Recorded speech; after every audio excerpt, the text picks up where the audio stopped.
Oh, we're to start with this galactic-level blunder. If the ZXthians wanted to make a mess of interstellar warfare, they went all in, no half measures here. But spoiler alert, they won't be going home after this one. The grand chamber of the ZXthian High Council gleamed with its usual over-the-top splendor, complete with crystal chandeliers about the size of a small asteroid. Because what says war planning better than extravagant lighting? The council, draped in robes worth more than most planetary defense systems, sat around a massive holographic display of Earth. Their six-fingered hands were steepled in a pose meant to convey superior intelligence, but that wasn't going to save them from what was about to go down. Admiral Croc, flaunting a midnight blue uniform weighted down with metals that clinked as he moved, took his place before the council with the kind of confidence that only leads to ruin. His antennae quivered with excitement as he outlined what he called the perfect plan. Esteemed council members, he began, his voice dripping with confidence. Our study of human civilization reveals a critical vulnerability. Narrator's note. Their study mostly involved watching 1990s Earth television, which they seemed to think was all they needed for reliable intel. The hologram zoomed in on Earth schools, what the ZXthians thought were youth containment and conditioning facilities. These facilities, Croc continued with an exaggerated flourish, are where they store their young, their most valuable resource. And they leave them practically unguarded. He paused for effect. Council member Taslix, who could have been a space Botox poster child with her perfectly chiseled ridges, leaned forward. And you believe that targeting these facilities will prompt immediate surrender? Exactly, Croc said, practically glowing with pride. By capturing just 200 of their young, we can bring their entire civilization to its knees. No plasma shots needed. Oh, honey, no. The council nodded in unison, a sight like synchronized alien ballet, utterly convinced of their plan's brilliance. Not a single one of them seemed to consider that maybe, just maybe, abducting children of a species that declared war on itself over rock music genres might be a bad call. We have chosen 5 primary targets, Croc announced, displaying 5 specific school locations across Earth. Small but widespread, these will ensure a global impact. Supreme Leader Zix, who seemed to enjoy long titles almost as much as bad plans, lifted his hand. Proceed with the operation, Admiral. With that, the council members filed out, congratulating themselves on their ingenious strategy. Not one paused to wonder why humans had so many stories about parents going on rampages when their kids were in danger. Not one asked why nearly every Earth religion had some version of mess around and find out when it came to their children. Look, I'm just the narrator here, but if you're going to poke a sleeping bear, maybe don't start by stealing its cubs. It was a regular Tuesday morning at Canyon Ridge Elementary in New Mexico. That is, until a shadow that definitely wasn't a cloud passed over the playground. Ms. Martinez, a third-grade teacher who had survived 25 years in the classroom, an accomplishment deserving some sort of bravery medal, was explaining fractions when her long-dormant military instincts began firing off every warning signal. All right, did I mention she was ex-Special Forces? The aliens hadn't checked that. Stellar intelligence work, indeed. In the back row, 8-year-old twins Mia and Mateo Sanchez were already noticing the weirdness. Mia, whose knack for mischief was matched only by her brother's talent for engineering, aka dismantling things, raised her hand. Ms. Martinez, she asked with a tone of innocence that fooled absolutely no adult ever, are alien ships supposed to be invisible? Before Ms. Martinez could respond, reports started rolling in from Tokyo, Lagos, Sao Paulo, and Oslo, schools that were experiencing the same strange phenomenon. Shadows where shadows shouldn't be. The ZXthian ships decloaked over 5 schools worldwide, synchronizing for a 5-continent kidnapping spree because, apparently, they'd never heard of the phrase bad idea. At Canyon Ridge, Ms. Martinez didn't waste a second.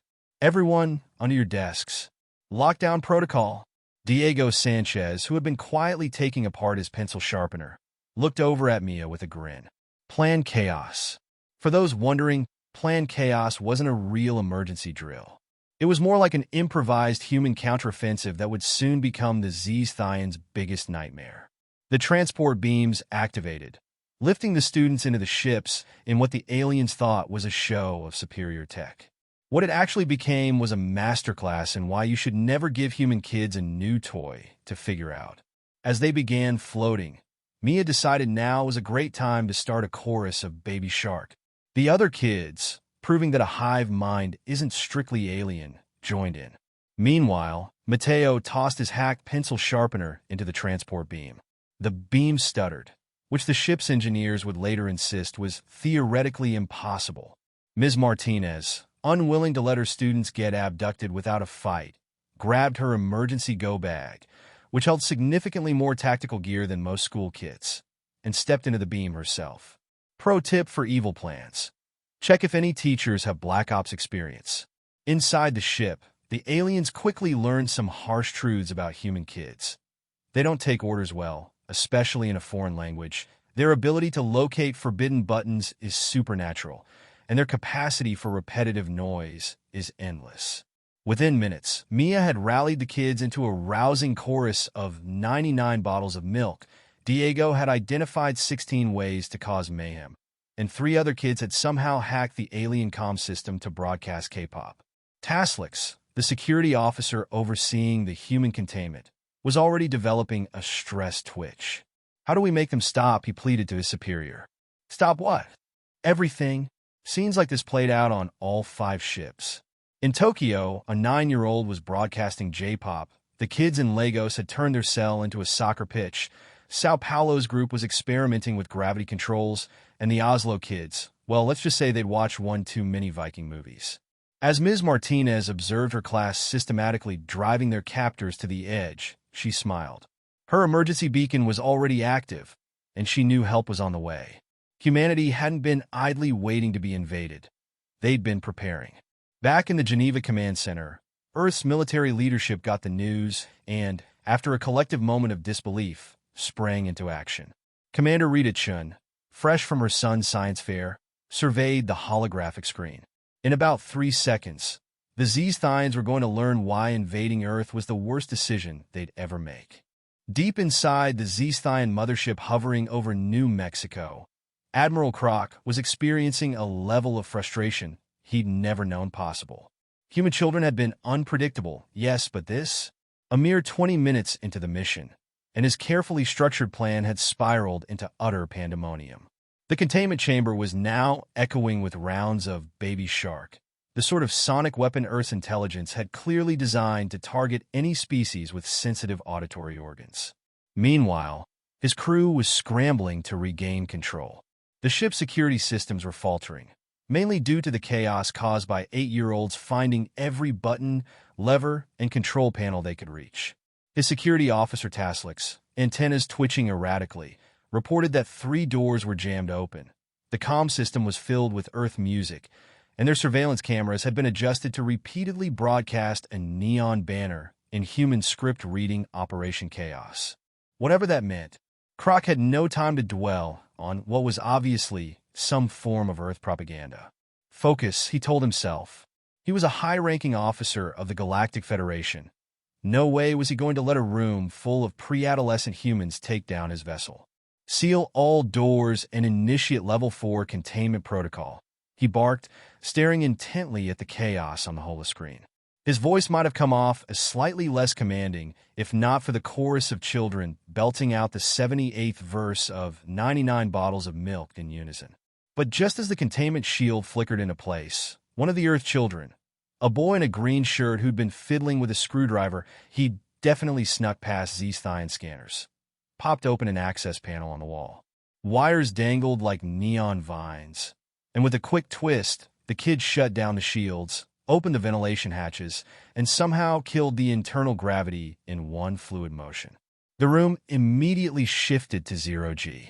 Children began floating in every direction, delighted by their newfound ability to somersault midair. Even as the ZXthians helplessly flailed, their uniforms flapping awkwardly in the absence of gravity. Admiral Croc's antennae twitched furiously as he clung to a railing. Human kids had to have limits, he thought. Surely at some point they would tire. Yet in front of him, another group of children had managed to rip open a ZXthian snack compartment, scattering alien rations that quickly turned into a 0G buffet. Now they were munching happily, while another group floated by singing the chorus of Baby Shark on endless repeat. Meanwhile, back on Earth, Commander Rita Chun paced the command room, her brow furrowed. Her team's instruments showed the 5 alien vessels in a holding pattern, hovering above various elementary schools across the globe.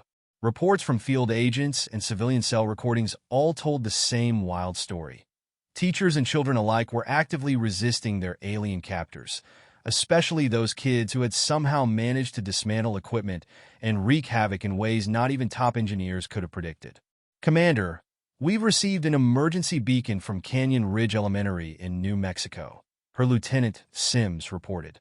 The teacher there, Ms. Martinez, is ex-Special Forces.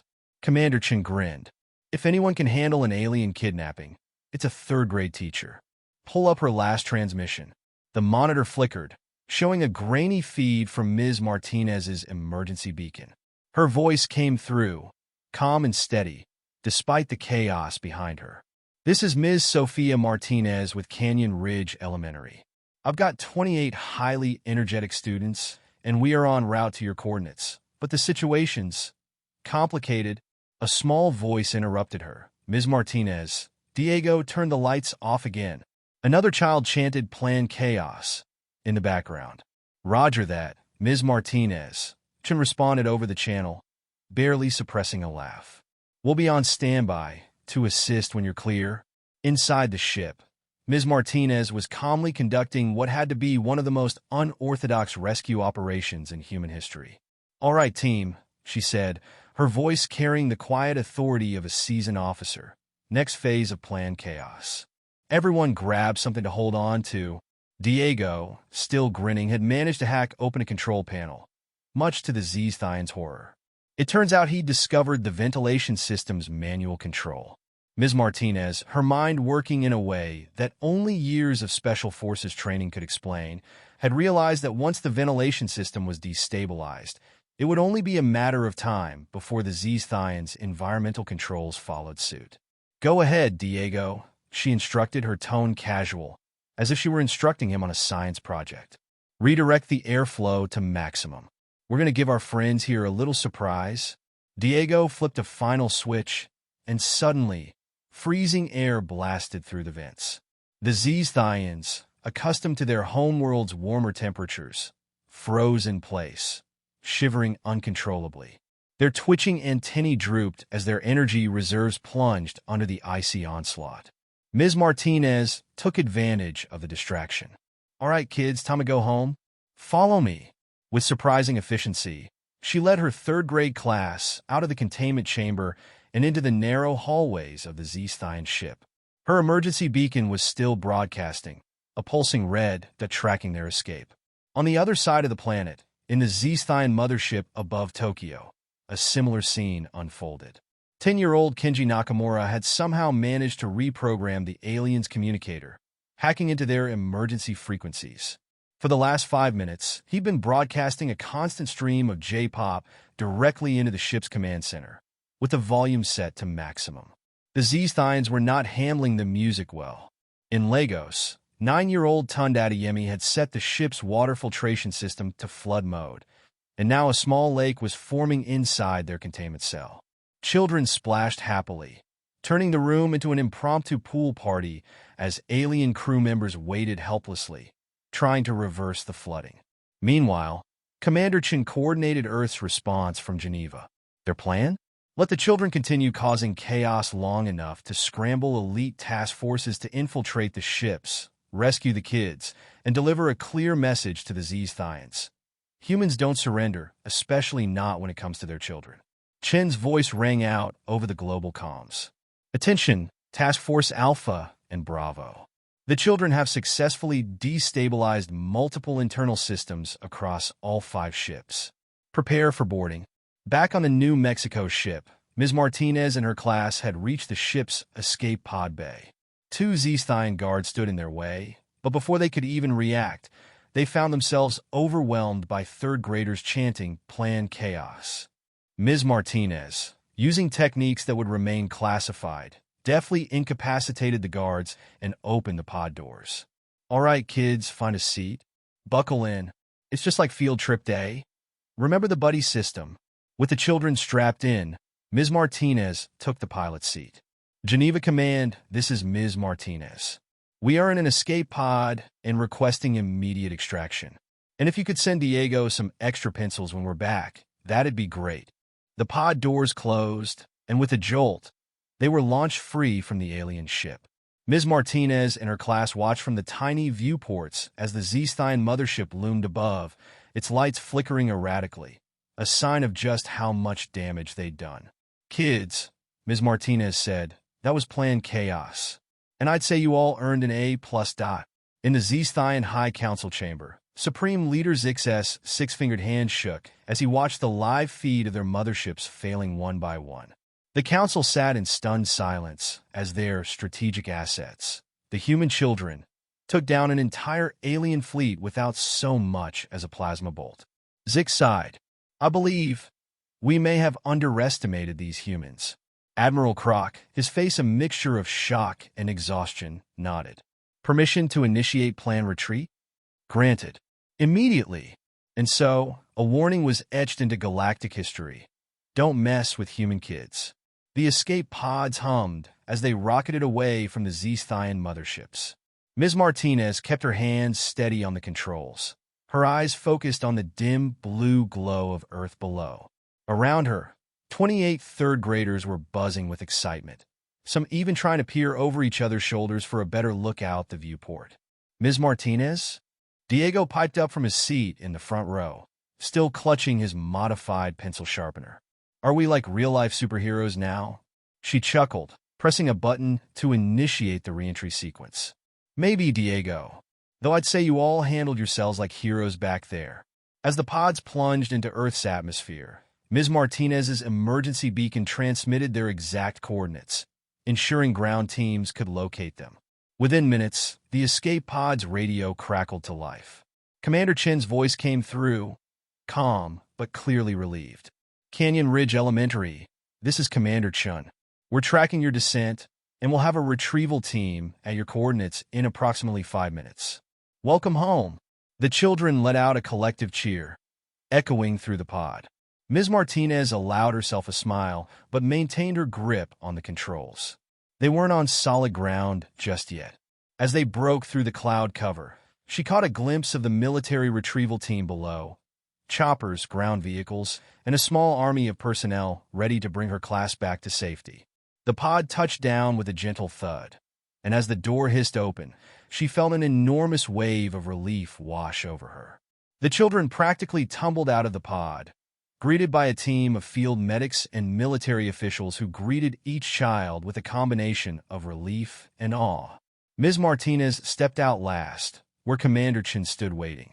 Ms. Martinez, Chen greeted her with a firm handshake. We're grateful for what you did up there. You saved those kids' lives.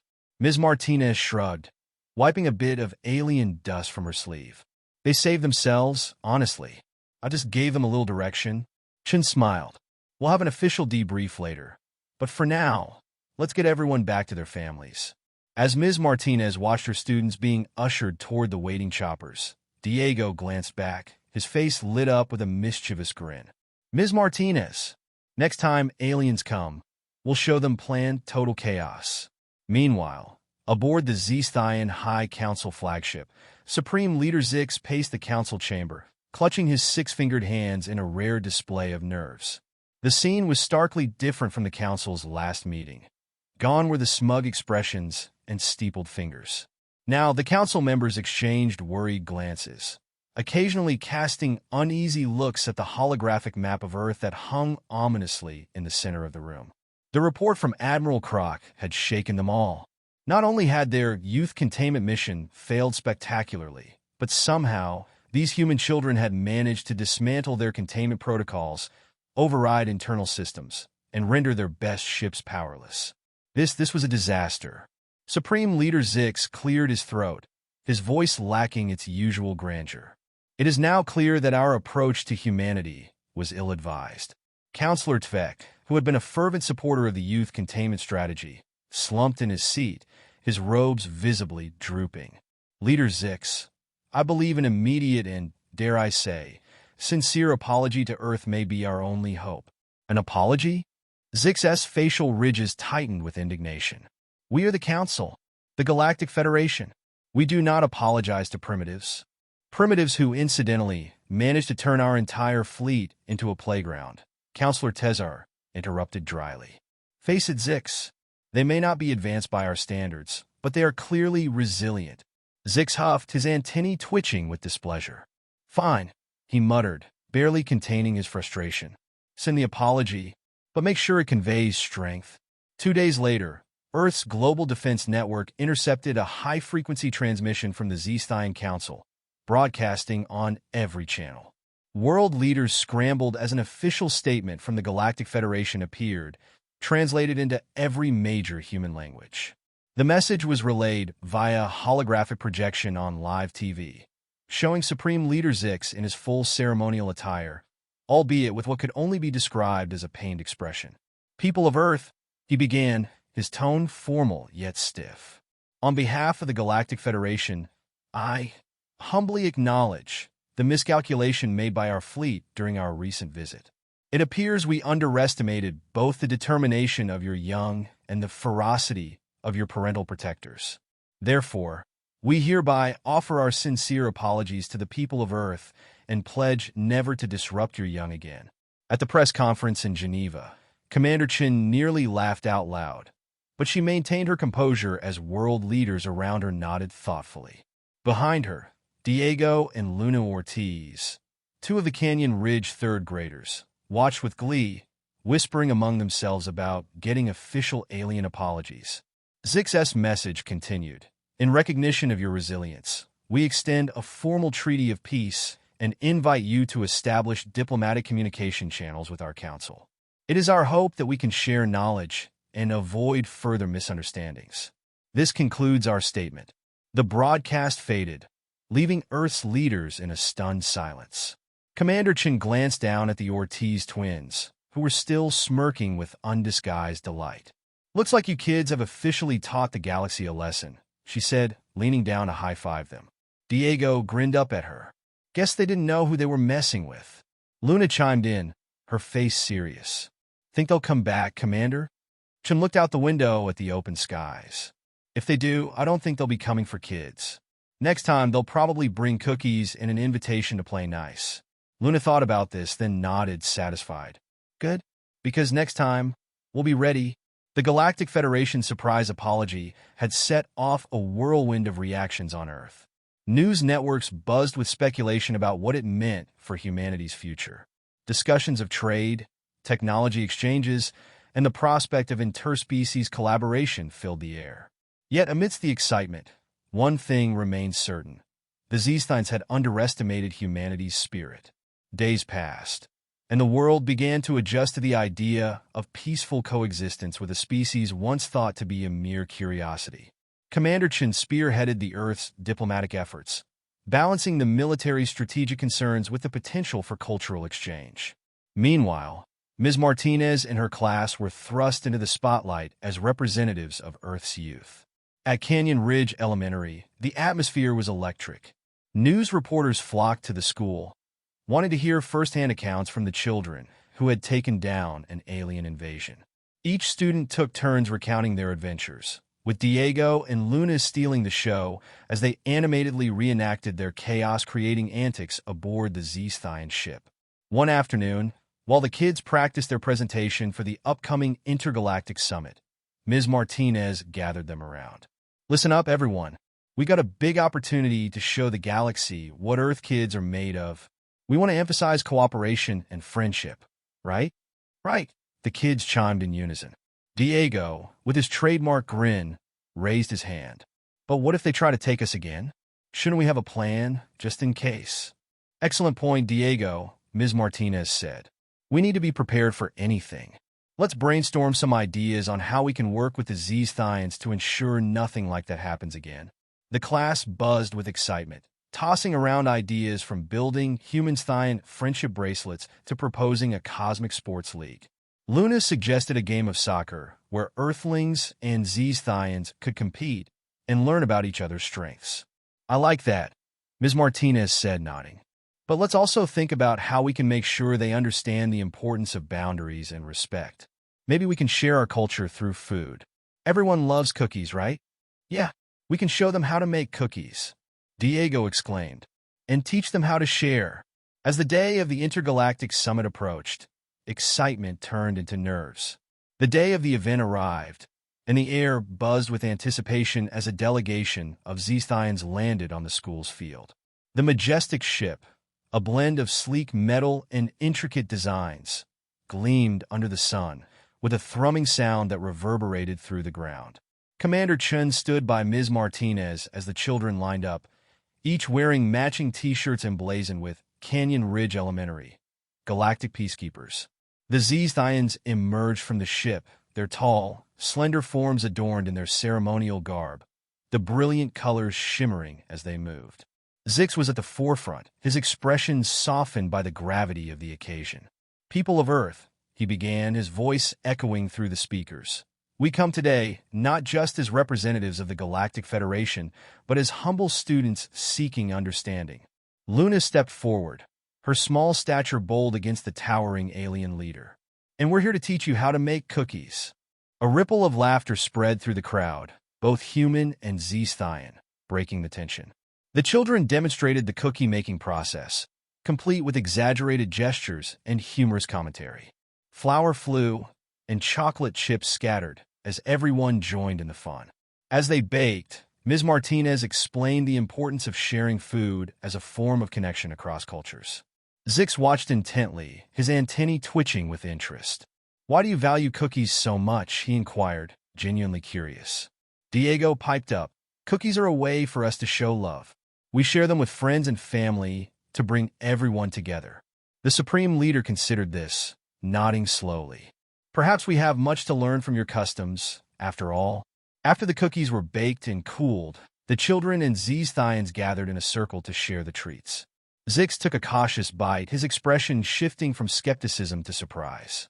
"This is delightful, a true ambrosia of flavors." The children erupted in cheers, and the atmosphere lightened even further. Zix raised a hand for silence, and the crowd settled.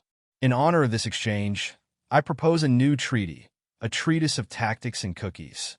Let it symbolize our commitment to cooperation and understanding between our peoples." A loud applause erupted, echoing around the playground, where humans and aliens alike found common ground amidst laughter and camaraderie. As the day wore on, talks of trade and technology began to blossom. But beneath the serious discussions, a new friendship was forged, marked by shared laughter, stories, and the sweet aroma of cookies wafting through the air.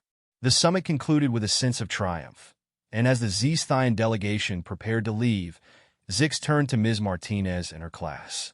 "You have opened our eyes to a universe of possibilities. We will return soon, not as invaders, but as allies." Ms. Martinez smiled broadly, feeling the weight of their accomplishment. "We look forward to it. Together, we can learn from one another."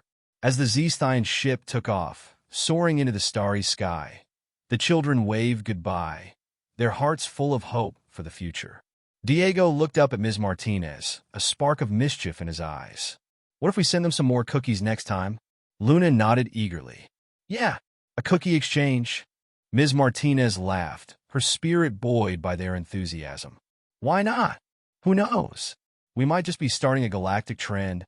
As they walked back into the school, hand in hand, it was clear that this chapter of their lives was just the beginning of many adventures to come, ones filled with laughter, understanding, and perhaps a whole lot of cookies.